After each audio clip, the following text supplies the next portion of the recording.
Good evening. I'm Lester Hudson. I'm in Houston, Texas. My life has been in the gospel ministry. Literally, when I was a young boy, I was saved and I was called to preach while I was still an early teenager. So the entirety of my life, especially my adult life, has been in the gospel ministry. And what I'm doing in this series of messages, or sessions really, they're not messages per se, is talking about ministry, not so much on a doctrinal or an academic level, but on an experience level. I have spent my life doing this and have seen things that, even though I have degrees from seminaries, I didn't see these things taught in seminary. And I've talked to a lot of preachers around, especially young preachers, even of our current day, and found that these are the types of issues that are not really addressed head on in seminary training. So I thought it would be a good, helpful tool to talk about gospel ministry wisdom, is what I'm calling this particular section, and talk about issues that preachers are going to have to face, especially pastors, but missionaries also, but especially a person who pastors a church is going to have to deal with some things that are very real and you cannot get around. Tonight's session will be about attitude, spirit, and approach. And I will tell you that your spirit and your approach to life, and particularly ministry, will depend on your attitude. It governs the other two. They follow in line. There are certain inescapable truths, inescapable realities to things. What goes up must come down in a gravity situation. There's a cause and effect relationship, and you cannot do certain things without expecting the result or an effect from those certain things.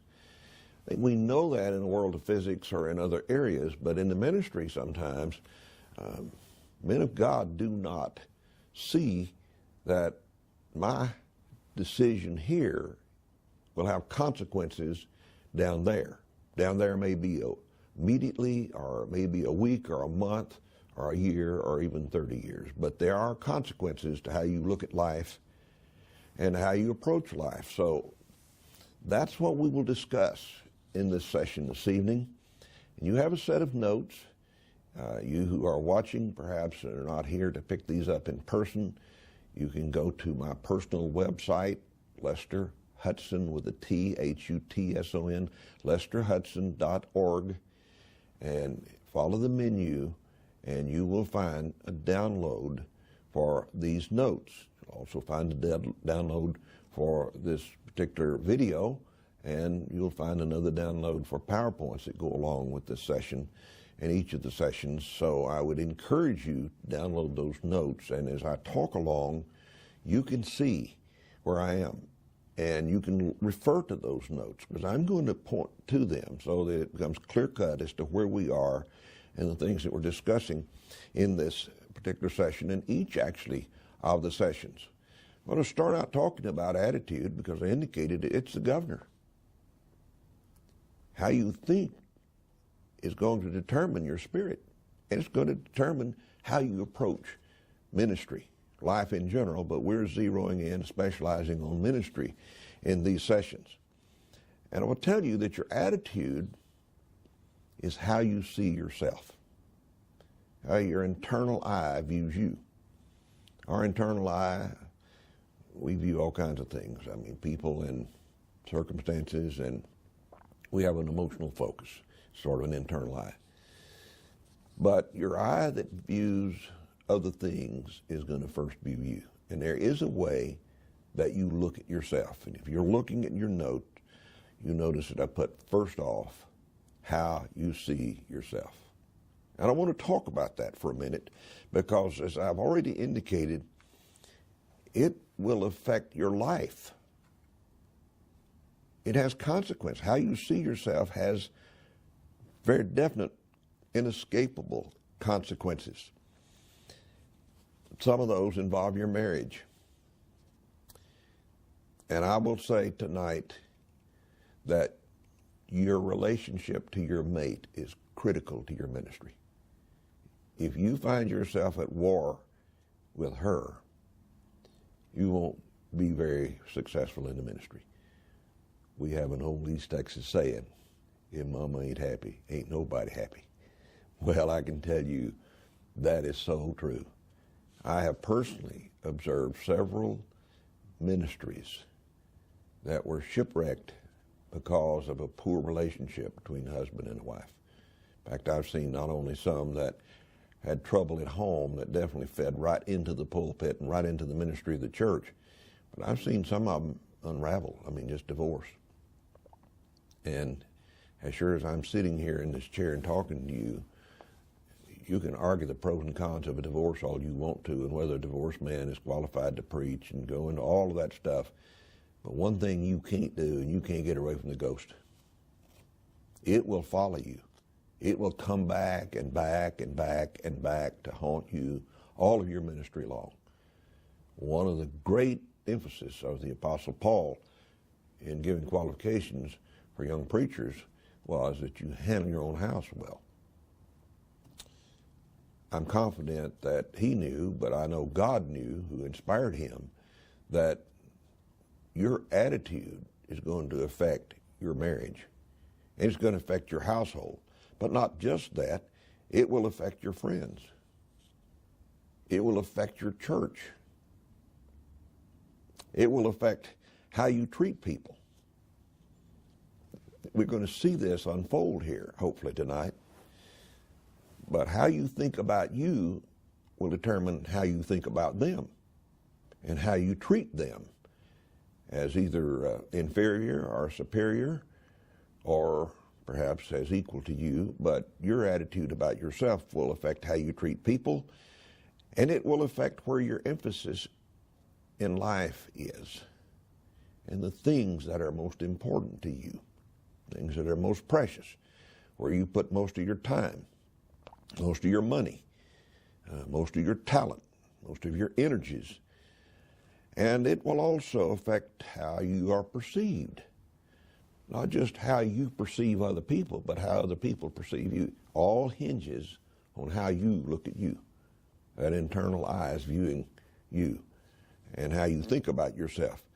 And as you will see in these notes, Jesus was very frank and really quite blunt about this matter of your view of you, your attitude as we're unfolding and you're seeing here. I would have you turn to the book of Luke, to the 14th chapter. I'm going to read it here, and if you have your Bible, it would be a good thing, because this is not just a sermon per se. It's like a course that we're going through, a session that dealing with these issues of which I've spoken. And we're therefore, even though it's not doctrinal, we're staying biblically sound, and we're staying with the Scriptures. They are our guide. And when Jesus was talking on this very point, he made this statement in chapter 14 of Luke and verse 11, "For whosoever exalteth himself shall be abased, and he that humbleth himself shall be exalted." So let's discuss this matter of exalting and this matter of abasing, because Jesus used both of these concerns in this particular statement here. What he's saying is how you view yourself, which is your attitude, will take you somewhere. If you exalt yourself, that will take you down. If you abase yourself, that will take you up. So directions come straight out of attitude about yourself, because he said exalt self or abase self. So he's talking about us and how we look at ourselves here. And his emphasis on attitude is quite clear.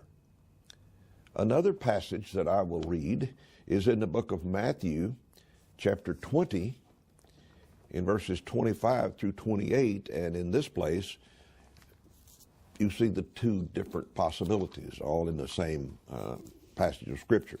So in Matthew chapter 20, and I'm about to be in verse 26, I'll start with 25. Jesus called unto him and said, You know that the princes of the Gentiles exercise dominion over them, and they that are great exercise authority upon them. One scenario, one attitude, one possibility. People who think highly of themselves, think they're great, exalt themselves, they're the boss. They exercise dominion. But it shall not be so among you. You're a child of God, he said. It ought not to be. This shall not be the way it is with the Gentiles who see themselves great and exalt themselves. It shall not be so among you, but whosoever will be great among you, let him be your minister. The word is from a root of servant. Let him be the one who serves and gives. And whosoever will be chief among you, let him be your servant. And then he gives the greatest example of all in verse 28 and says, Even as the Son of Man came not to be ministered unto, but to minister, and to give his life a ransom for many. You can see the two attitudes clearly. The attitude of me, I'm boss. The attitude of I'm humble, I will serve.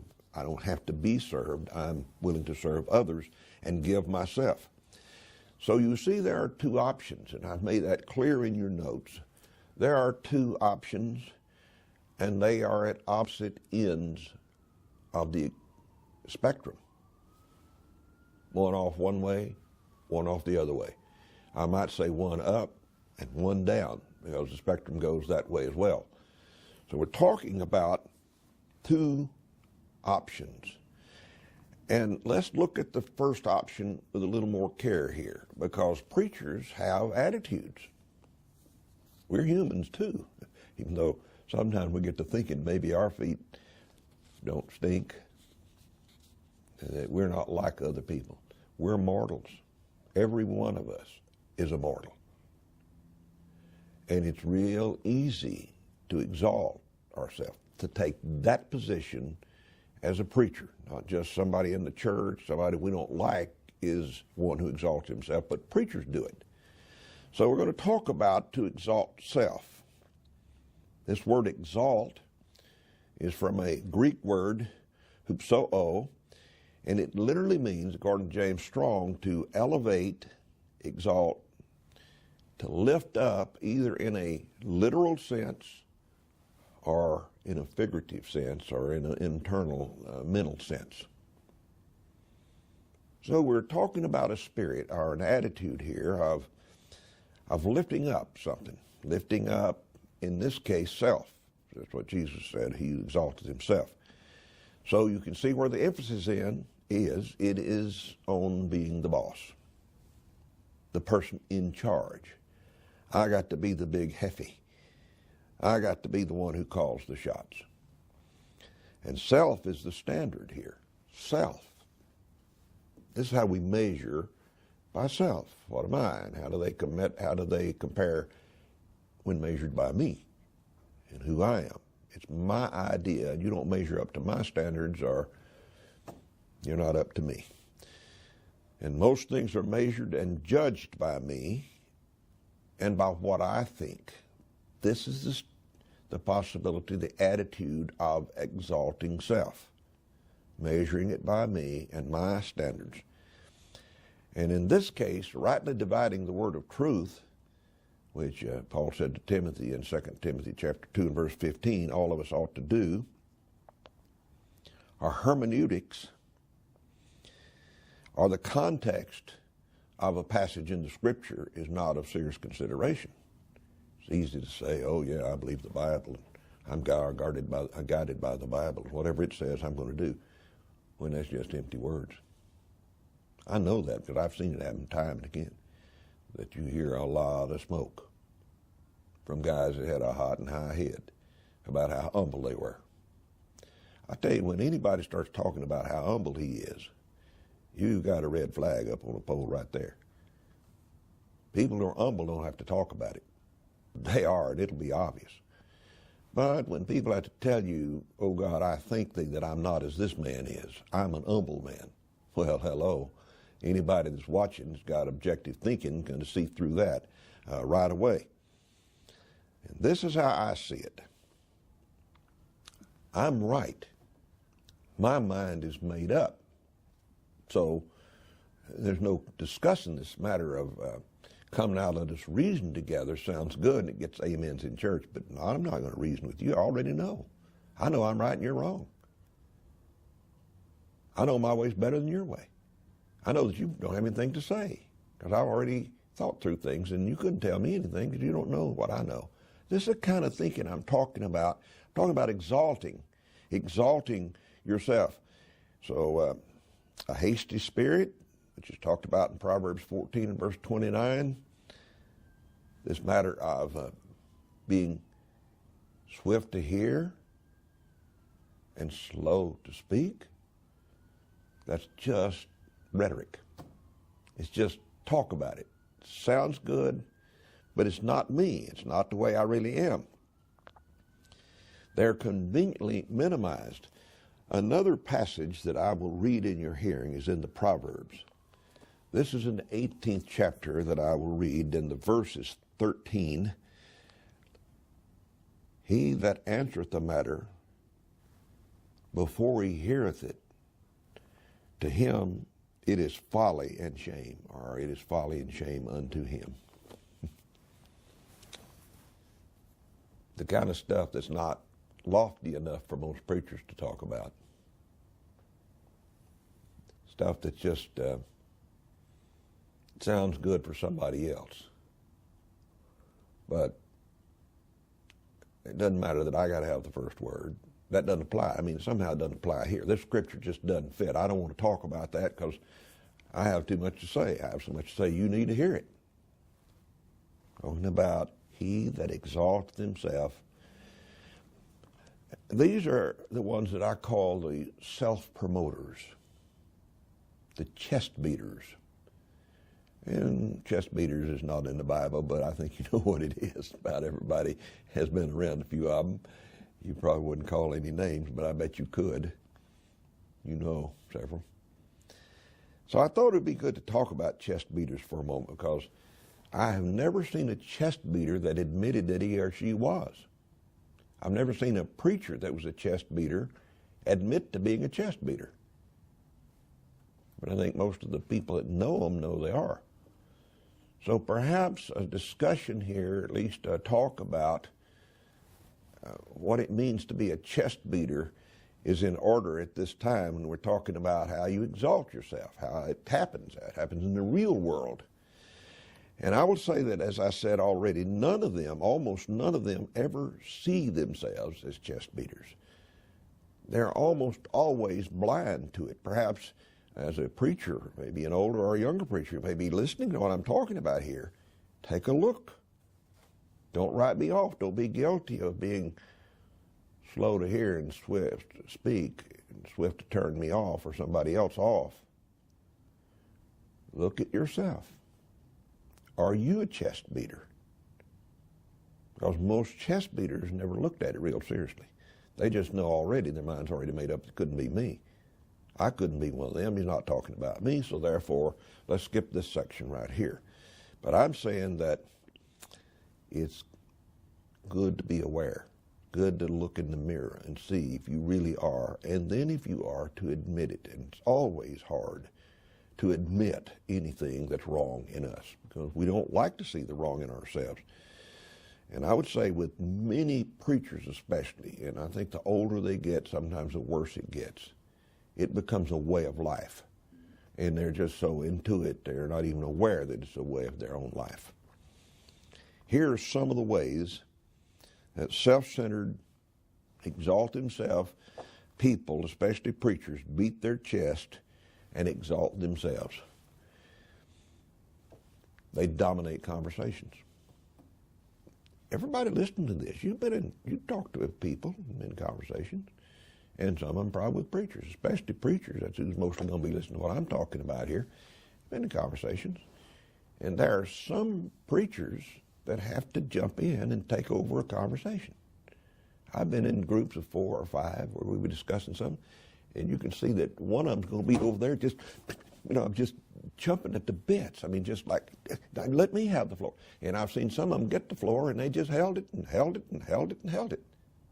You think one of them would ever admit to being a chest beater? What's the idea? What I got to say is better, and it's more important than everybody else in this room's got to say. Me, about me. It's an attitude that people have. As I said, that they have a hard time seeing. Another way they do it is not only to get the floor, but to hold the floor. I suggested that. Dominate conversations, they get the floor, they hold the floor. Many times they butt in to get the floor. Just go ahead and overtalk. And the way to butt in is to start talking when somebody else is talking and get louder, and then and then you shut them down, especially if they're reasonable people that don't want to get in a shouting match. And so the big boy gets the floor. The big boy holds the floor and cuts others off. And when other people have ideas and suggestions, the chest beater, if he's got the floor, and most of the times they do, they hold on to it and they just cut them off. They won't recognize them. They won't consider it. If they do, it's just, yeah, I hear that, but when we go on with where we were going anyway, we're not going to consider that suggestion. You almost never see a chest beater pick up on what somebody else says. They're going where they're going, not going to allow somebody else to get into the mix and have much impact. I think you have to say about chest beaters for sure that they're not listeners. It's just not a part of their psychic or their thinking to listen to anybody else, especially a serious listening and take into serious consideration what somebody else might have. They just don't listen. And remember those scriptures from earlier about being swift to hear and slow to speak. They're just conveniently ignored. Just walk right over. We say, well, that applies when you go to church. Well, why does it apply just to church? Why shouldn't it apply in other spots? Why not listen more and think more? Somebody has well said, the wise old owl just sits on a limb and listens. That doesn't mean it's all he does, but he does a lot of listening, because that's where he picks up where there's a rat or whatever he's going to eat. He just listens. And I have personally found many times that just get around some people talking and just listen, and you'll just be amazed what you learn.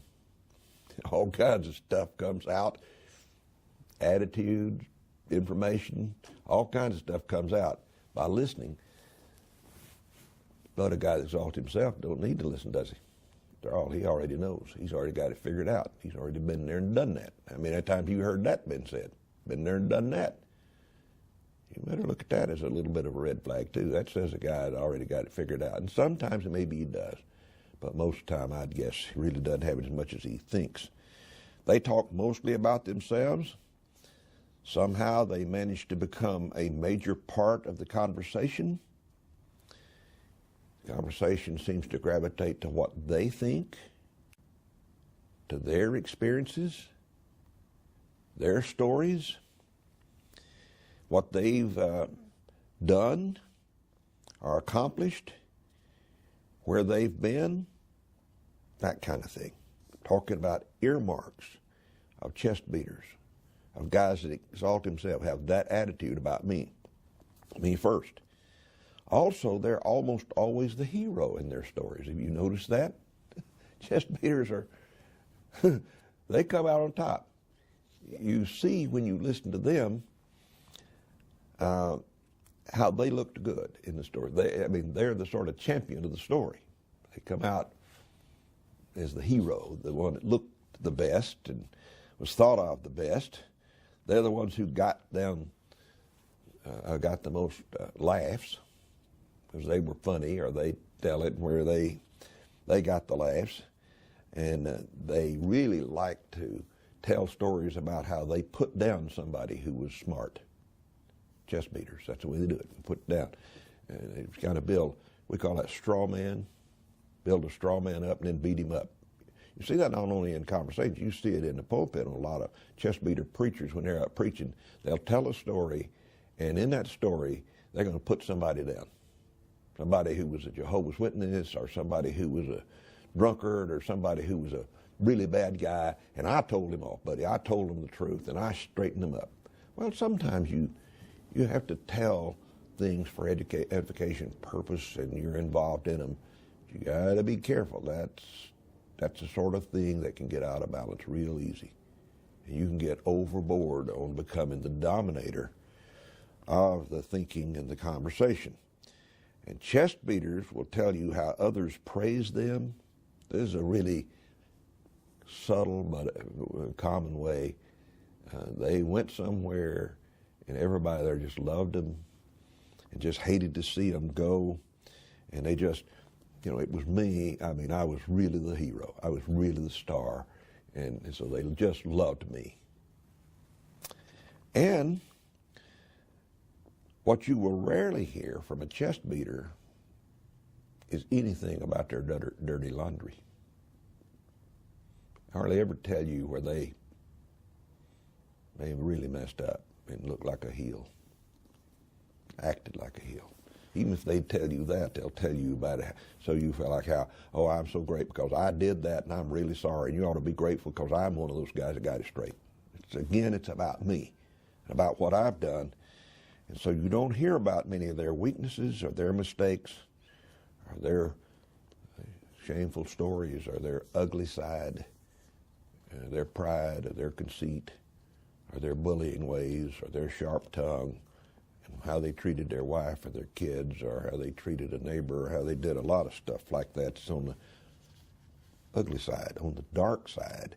And I will assure you that all of us have a darker side, every one. But chest beaters suppress their darker side, and I don't think it's wise to hang your dirty laundry on the phone every time you get a chance or whatever. But the reality is, we have to be honest, and a conversation, an honest person will keep it honest, the good and the bad. But it won't all be about him. People, and especially preachers, whose hearts are mostly set on themselves, love the chief seats in the synagogue. Jesus talked about the Sadducees and the Pharisees, particularly, who loved the chief seats in the synagogues.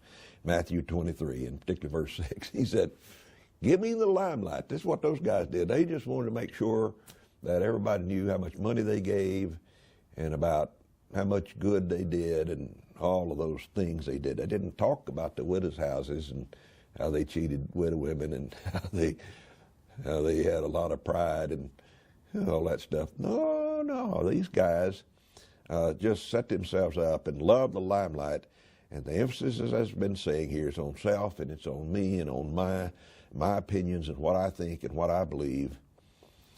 And Jesus said in the book of Luke, chapter 20, he said this in verse 46, and I will read it in your hearing. Beware of the scribes, which love to walk in long robes and love greetings in the market and the high seats in the synagogue and the chief rooms at feasts. I can assure you, in a spiritual sense, all of the Pharisees are not dead. Perhaps the ones that were like them that he's talking about, but there are people of that spirit, that Pharisaical type desire, heart in the ministry. And if you go to a fellowship meeting, it's generally not too hard to spot them. You can just stand around and watch if you're willing to do that. And you're going to see the truth begins to sort of come to the surface as guys are doing their thing. Well, there's another side, another attitude, and it's the attitude that Jesus talked about of humility. Those who exalt themselves, but then those who humble themselves. That's what he talked about right here in this Luke reference that I call to your attention, to humble self, selfless, unselfish, as we would say. There's a Greek word here, it's tapinoo. It means to depress, figuratively, to humiliate in condition of heart, abase, bring low, humble. Jesus used this in direct opposition or in contrast to exalting self. Exalting self one way, humble self the opposite way. One is one end of the spectrum, the other's at the other end of the spectrum. And I have to remind me and all of us, we're thinking like Jesus thought here. This is what he talked about. This is what he said matters. This is what he said is going to affect you in your ministry. And to humble yourself means to see yourself as meek and lowly. There's no better reference, I think, to demonstrate what it means to be meek and lowly than in Jesus Christ, who Philippians chapter 2, verses 3 through 8, say he thought it not robbery, wrong to be a robbery to be equal with God. But he who with God willingly became flesh, became one of us. You talk about humility. There's no self-exaltation there. He could have stayed in heaven. He didn't have to do it, but he didn't say, well, look at who I am. You ought to bow down to me, and everybody ought to. He's the God of heaven. But they didn't, and he knew when he came they weren't going to. He wasn't doing something by going to the cross for himself. He was doing something for somebody else. It wasn't big me and little you, who I am and what I've done to create the heavens and the earth and all that I've done to make it continue. No. Jesus laid all that aside. That's humility in demonstration. Jesus Christ is a living example of the right kind of attitude, the right kind of thinking about himself. He could have thought with all righteousness and truth high and higher than he did. But he laid it aside and became one of us. The emphasis in Christ is always in Christ and on others. For people who are humble, 1 Peter 2 and verse 21 says, he is our example that we should follow in his steps. So two type of mentalities that are going to govern your ministry. One, if you think highly of yourself, it's going to take you in one direction. One, if you humble yourself, it's going to take you in another direction. And humbling yourself is to act like Jesus acted. And to think, not just act, but to think like Jesus thought. Life is not about me. It's about serving. It's about exalting Jesus Christ. It's about abasing self and not exalting self. The very opposite of what I've been talking already. The people who are humble see themselves as servants. They're not masters with a capital M. I'm not the boss around here. They're owned. They know they're owned. They're bought with a price. Jesus Christ owns me. He paid for me with his blood. He gave it. So I don't belong to me, and it's not my call. The servant doesn't tell the master what to do. The master tells the servant what to do. The servant doesn't go around bragging about how great he's done, or he is, and what he's done. He goes around and talks about the master and who the master is and what the master's done. Real attitude. It's not a put on. It's not some performance. Well, I ought to do this so I'll look good. There's old self again. No, it's real. This is how I think. I think that I'm his. I think that I'm a servant. I think that my job is service. I think that he's to be exalted, not me. I don't think I know it all. I don't think I'm better than everybody else. I don't think what I've done is more important. I don't think because my house didn't flood in a storm that I'm better than my neighbor's house who did. No. It's about the Lord who calls the shots. They see themselves as servants and as being owned, the master in charge. I have no rights as a servant. I have only privileges that my master has given to me. And Christ and his righteous lifestyle is the standard by which all things are viewed, all things are evaluated, and all things are judged. Colossians chapter 1 and verse 18 says that in all things Christ might have the preeminence. He's to be top. Seek you first the kingdom of God and his righteousness. Then other things will take care of themselves. But who's first? Not me. Not what I've done, but it's about him. Real humility. This whole section of what I've talked about so far has to do with attitude. All of us have one or the other of those attitudes, or somewhere in between. Some perhaps more defined toward a self-exaltation, and some less toward it and more oriented toward humility. I don't think any of us has enough humility. None of us have arrived. I think every one of us is subject to a certain degree of self-exaltation. Self is always the biggest enemy. Always trying to get in charge. Always doing my thing.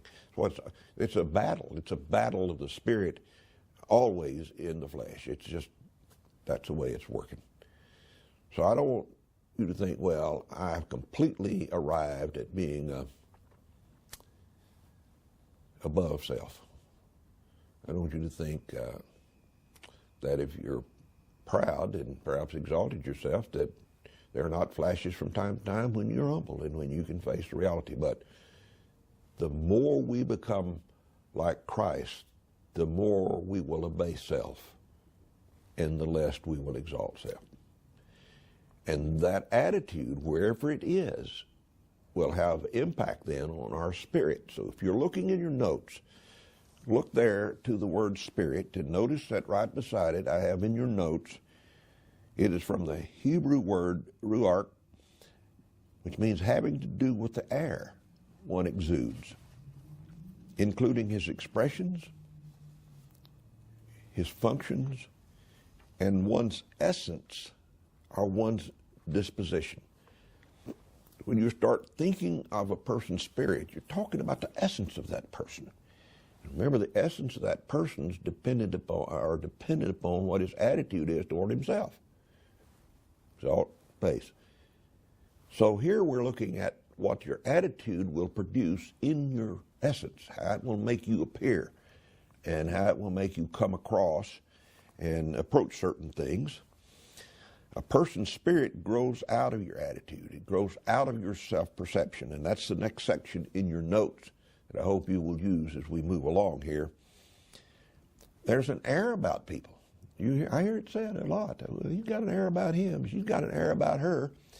I've certainly seen it in preachers, and sometimes I look at myself and realize, there's an air about me too, and an air is about every one of us, but it can be a good air, it can be a bad air.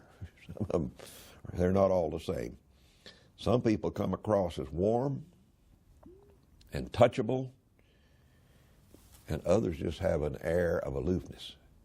They're cold, and they're distant, and they're hard to touch.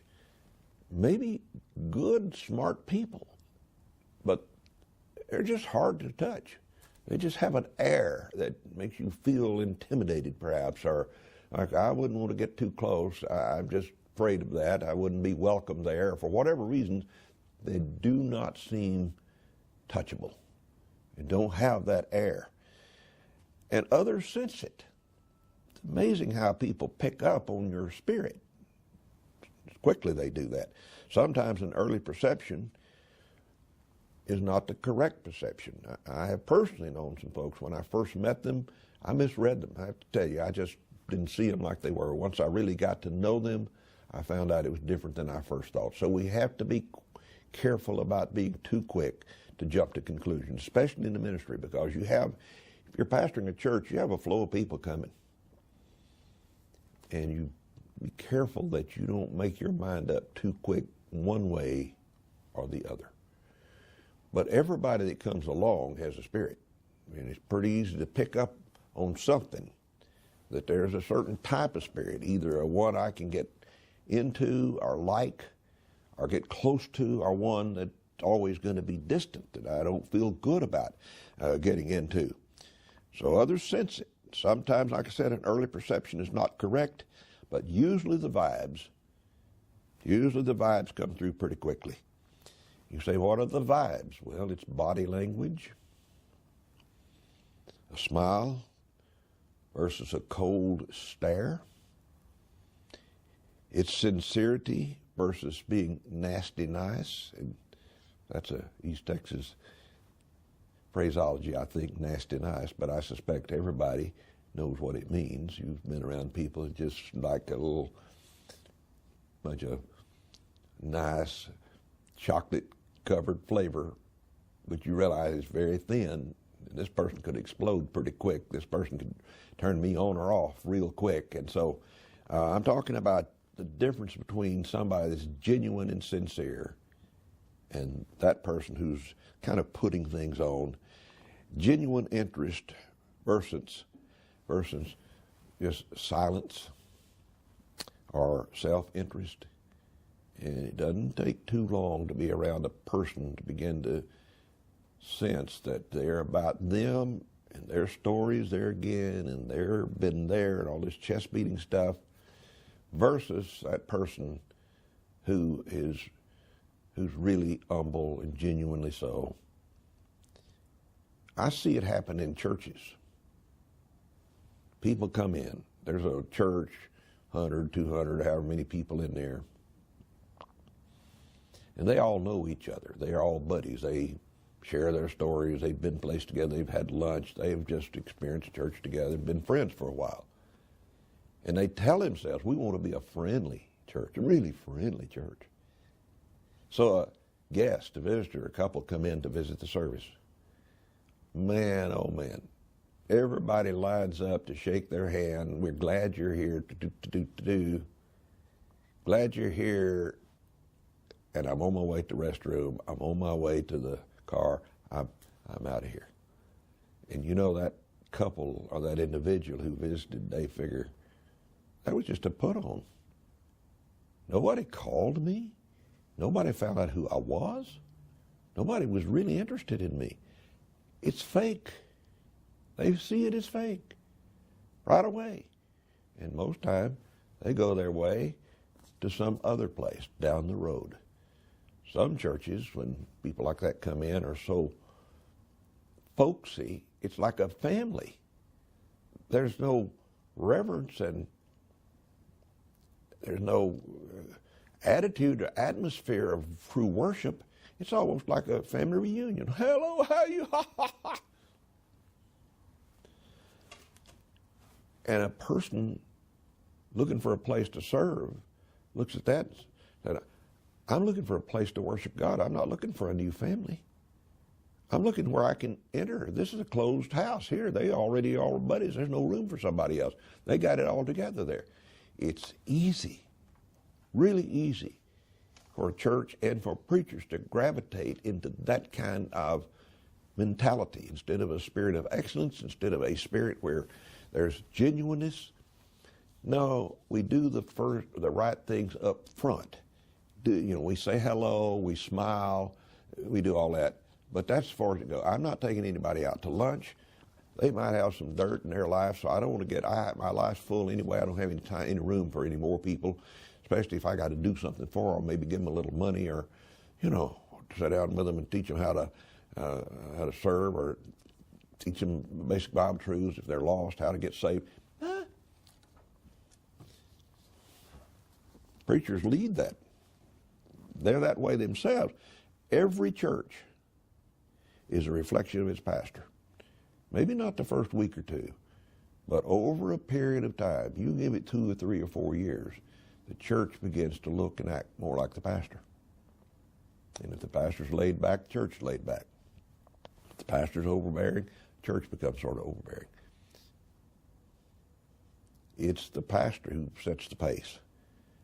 And it's the attitude of the pastor is going to determine what kind of spirit he has, and his spirit's going to rub off on that church, and the church is going to develop his spirit.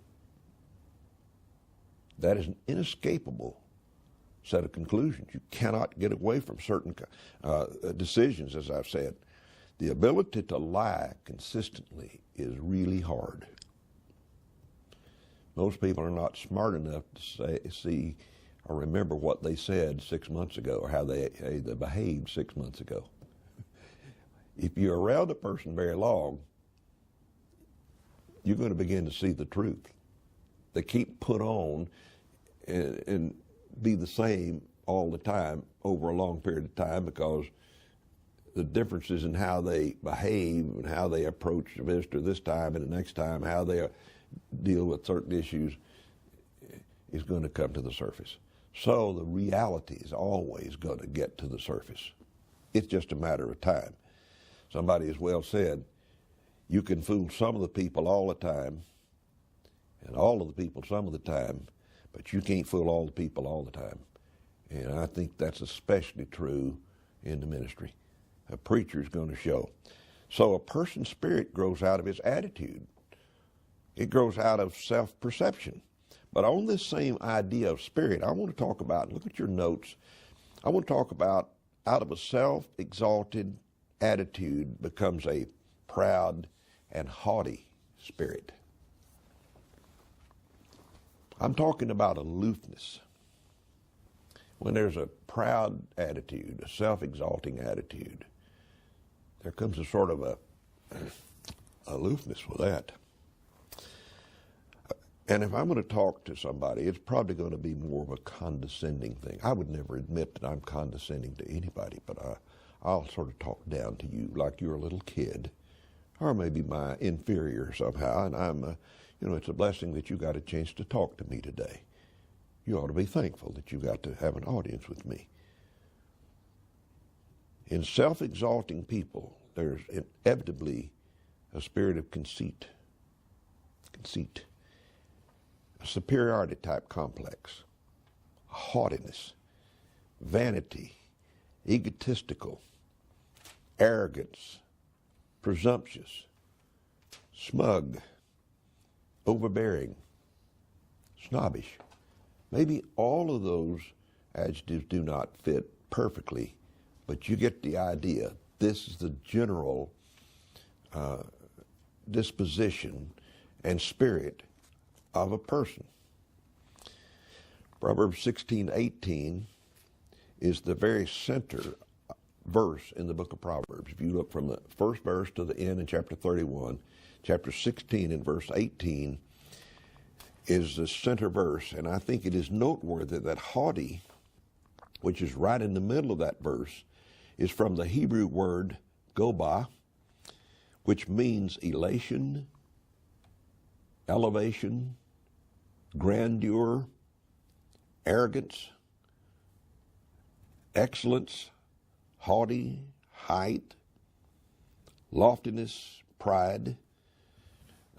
The commentators, Kiel and Delitzsch, point out that with this idea of haughty comes the concept of being, quote, dashed in pieces and overthrown, end of quote. Not a shipwreck, not a bursting like an explosion, but the actual idea is that they just sort of self-destruct over a period of time, this idea of haughty. Let me read the verse. It's chapter 16 in the book of Proverbs, and the verse is 18. Pride goeth before destruction, and an haughty spirit before a fall. Pride before destruction, haughtiness, this idea of just sort of self-destructing over a period of time. And I also think that it is it's just noteworthy to look at this and realize preachers are not immune to it. In fact, because I think of the exalted position in the limelight, the person who's up front, that the children are seeing as the hefe, the big guy, the man who's making most of the decisions, who's leading, and it's noteworthy that they are more, it seemed like, susceptible to pride than almost anybody else. If you want to find an area where you could likely run into pride real quick, get in a bunch of preachers. And most of them have a good deal of ego. They're just there because a lot of them think of themselves way more highly than they ought to think. Out of a self-abased attitude, you find just the opposite. Been talking about the spirit that comes with a self-exaltation. Now let's talk about the spirit that comes with being abased. You got an attitude of self-denial rather than exaltation. Humbleness, tenderness, I put out a list of adjectives here: modesty, meekness, submissiveness, lowliness, unassuming, poor in spirit, modest, unpretentious, polite, courteous, kind. It doesn't take long being around people to see the different sets of traits. It's almost like water and oil. They kind of separate. You see people who are, you see, very warm, they're very reachable, they're very humble, they're not into themselves, they're yielding, they're letting other people into conversations, they're interested in what's going on in other people's lives, as opposed to those who are got the floor, who are holding the floor, who are talking about themselves and telling their stories and not showing much interest in anybody. You can just see it. It's there. The spirit grows out of the attitude. That's why humble people think they think the way they do, because their attitude as it is. I think it's noteworthy that Proverbs chapter 16 and verse 19, and it follows the 18th verse, which I just read. I'll repeat: pride goeth before destruction, and a haughty spirit before a fall. But listen to verse 19. Better it is to be of an humble spirit with the lowly than to divide the spoil with the proud. Contrast right here in these two verses. You see haughtiness addressed, and then humility is praised. Haughtiness God puts down. Humility he exalts, in the same passage right there in the middle of the book of Proverbs. With the attitude of humility and selfishness comes the inevitable spirit of tenderness and humbleness. It just grows. It's just natural. It's like hair growing on a dog's back. Dog don't have to tell it to do it. It just grows there. It's automatic. It's just there. And it's rare but beautiful. It's attractive. It's magnetic. I've seen in especially preachers' circles where I've spent a lot of my life, a lot of my time, and you see it in others, but we're talking about preachers. I've seen some preachers that were just so true, just so transparent, just so humble, and it just seemed like people gravitate to them. They want to be, they want to talk to them. They feel like they can talk to them, and they can share their hearts and share their deepest concerns and their deepest questions. And then you got some other guys that people are around, just listen to them tell about themselves and how great they are. It's, as I said, it's easy to see. You know what Jesus said? Take my yoke upon you and learn of me, for I am meek and lowly of heart. Blessed are the meek, for they shall inherit the earth. Just look at Jesus Christ, who thought it not robbery to be equal with God, but made himself of no reputation. I mean, Jesus says, follow me. Let me be your example. That's what being Christ-like is, like him. That don't just mean doing what he did, because you can't do what he did altogether. He did miracles. He walked on water. He fed 5,000, and he did all kinds of wonderful things. He was God. He was perfect. You're not that. But you can be like him in humility. You can be like him in attitude. You can choose the right stuff. You can choose to exalt him and not yourself. That's a choice that people make. But the choice people make about attitude automatically affects the spirit. And where humility is there, it will show just as where pride is, and it will always leak through.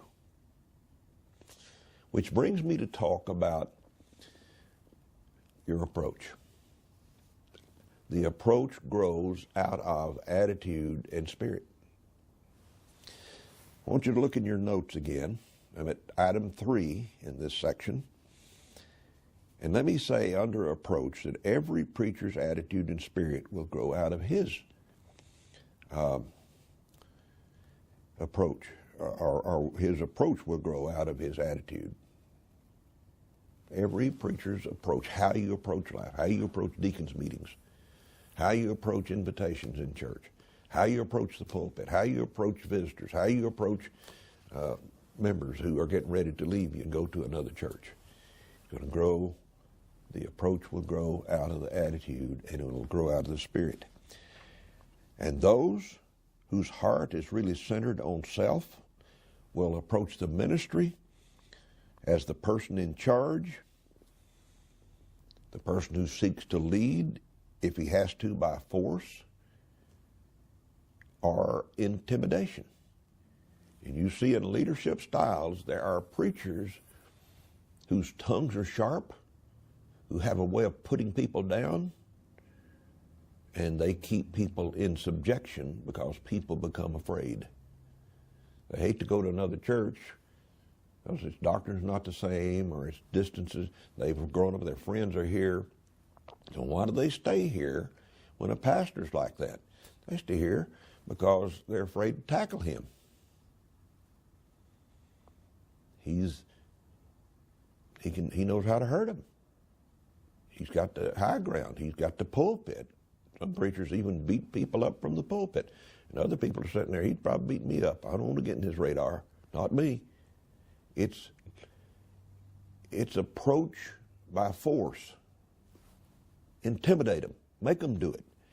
And tell yourself, I make them do the right thing, so I feel good about it. I'm justified in how I'm approaching this because I'm out for the good here. And so I excuse myself and make it okay for me to do it the way I'm doing it. Those who are self-righteous generally act if they're above all the rest. I'm up here, y'all are down there, and approach to the ministry is almost always nosy and pushy and heavy-handed. These are the pastors who become very self-righteous and dictatorial, and there are plenty of stories about dictatorial pastors, and as the old saying is, where there's a lot of smoke, there's usually some fire. Where there's this much talk about dictator preachers, a lot of them are. That's the reason people talk about it. That's the reason the jokes keep being alive. Because people say, yeah, I know one of them. Boy, I sure do. I can tell you his name and where he lives. Yes, I have to say, and I say this with sorrow, there are bully preachers. You may be one. God knows. There was a Diotrephes that John talked about in the book of John, 3 John, verse 9. All the Diotrephes haven't died off either. Seems like every time one dies, there's another that comes around. And I've talked to a lot of pastors and missionaries, and they talk about some person with lots of money that sort of bullying the church and runs the church because they'll take their money and go somewhere else if they don't get their way. There seems to be always an old member who's a charter member. I've been here since the church's been here. I gave the pulpit. I gave this or that to the church.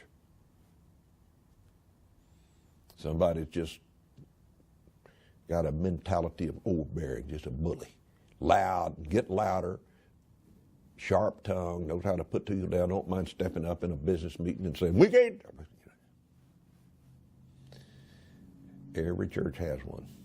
They may not always behave exactly the same, but there's always somebody in every church that wants to run the show. And especially if a pastor's meek and lowly, they think they can capitalize on that, so they will really rise up. But those whose heart is really centered on self-will will approach the ministry in this way, as the person in charge. But those whose heart is really centered on the Lord, who are willing to humble themselves and do not exalt themselves, well, they then will approach the ministry as though it doesn't belong to them. It's the Lord's church. It's the Lord's flock. I'm just the under-shepherd. I'm not the boss. Pastor doesn't run everything here. There are other members in this church. They have a voice too. And they do not seek to lead through force or intimidation. They seek to lead by godliness by a right example, by using wisdom and leading the church, not driving the church, but leading them to do what they do. Difference in the ministry, different attitudes. One, a driver, another, a leader. It has to do with attitude. Your approach has to do with attitude. Jesus spoke of those who love the praise of men. I mentioned that a moment ago. Talked about it in Matthew 6, especially verses 2 through 16. And Solomon said this, and I want to emphasize this particular verse. Solomon said, "Let another man praise thee, and not thine own mouth, a stranger, and not thine own lips." Proverbs 27 and verse 2. It's in your notes. I wish I had a neon sign to make that one flash. Don't be going around beating your own chest, tooting your own horn about where you've been, who you know. Well, my great-great-grandpa was George Washington. Well, hello, my great-great-grandpa was, I don't know who. He might have been a black sheep. What difference does it make? It's not who your grandpa or even your daddy was, who you are. What you're doing with your life. How are you? You don't have to be a bone in the closet or a black sheep because somebody was. And it don't make you a bit better because your great-grandpa happened to be George Washington. If there's going to be some praise, don't let it be you, Solomon's saying. Let the people see it. Let their mouths do it. If it's going to be done, and then you'll know that most of them are blowing smoke anyhow, not really meaning it. Just know this, that you're a nobody except by the grace of God. You're everything in Christ, but you're nobody in yourself. And if you're going to get any praise or any credit, let it come from God. It don't have to come from somebody else. You don't need it. You just go ahead and do what the servant is supposed to do. These approach the ministry. These I'm talking about, whose heart is really centered on the Lord. They approach the ministry, as I indicated last week, and I'm about to here just briefly in 1 Peter chapter 5, verses 1 through 6, with the idea that I will earn the right to lead. I want people to follow me. I don't want to follow me because they see in me the right example. They see in me the right spirit. They can look at my spirit and know that my attitude is right. I'm not one about me. I'm one about the Lord here. For every minister, the Spirit of Christ should be a lifestyle and never a performance. A lifestyle. You don't try to do these things. They become real. They are you. They are who you are. They're who you think. And yes, I understand you have to choose those, and it takes a time for sometimes these attitudes and these spirits to become a really natural part of you. But God forbid that you have to think about opening your mouth every time that you get a fork with something to eat on the end of it. It ought to become natural. You ought to just learn. You don't even think about it. It just happens. Humility. Leadership by example. Service as a way of life. Attitude that I'm nothing and He's everything. I don't have to exalt me. I want to exalt Him. I need to base myself big enough as it is. I'm going to keep it be a lifestyle. It be that you do it because you choose to. I want to tell you that next week, when we come back for another session, I'm going to be dealing with character and example. I mentioned example here just now, but we're going to really get into it. I'm going to tell you, your character is going to have a great bearing on your ministry, big bearing, and your example. People will never do it because you say, they will do it because you do it.